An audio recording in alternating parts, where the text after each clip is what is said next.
mentally, having been in the break? How do you try to sort of approach the last bit of the race, knowing that your legs are already suffering probably? Yeah, when I had to make quite a big effort before I got caught, to be honest, which it was also quite fun, I guess. And I thought I've been out all day. I'm not going to go down without a bit of a fight.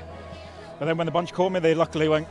I thought, oh, if they come past and they go for it on this drag, I'm going to be in trouble. But they went quite easy all the way to the finish, really. And I was really hot, obviously, from the effort I just made and trying to cool off and recover as much as possible. But those high-intensity efforts are quite difficult. If it was just a little bit easier to the finish, might have been okay. But obviously, frustrating yesterday, frustrating today. How much would it have changed for you? How much would it have meant for you to take the red jersey?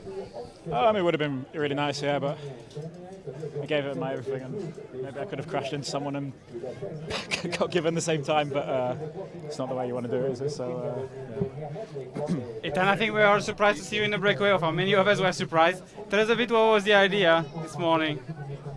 Well, to try and take the jerseys. You don't get many opportunities in the Grand Tour, and I thought I'd give it a go. I thought sprinting myself would be quite difficult to take a top three.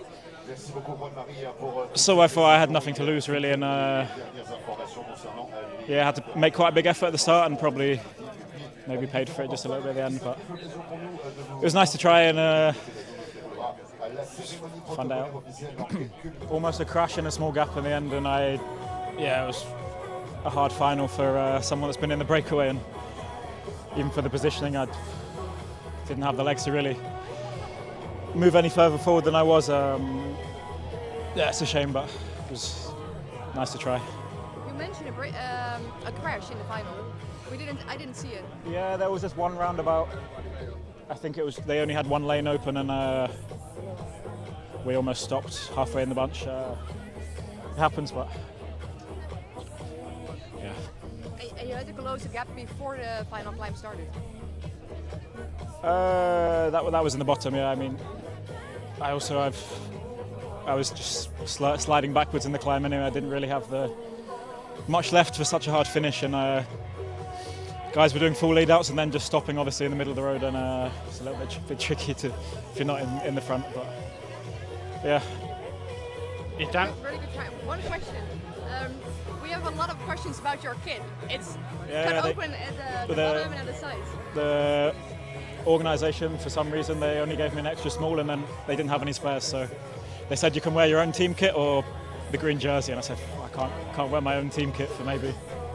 You never know when your last day is in the jersey. So, but then we started the race, and it was like cutting the blood from my legs, so I had to. It looked a bit silly, but I was really suffering in the breakaway, and then I started to feel a lot better once I made some breathing room for my legs. Thanks.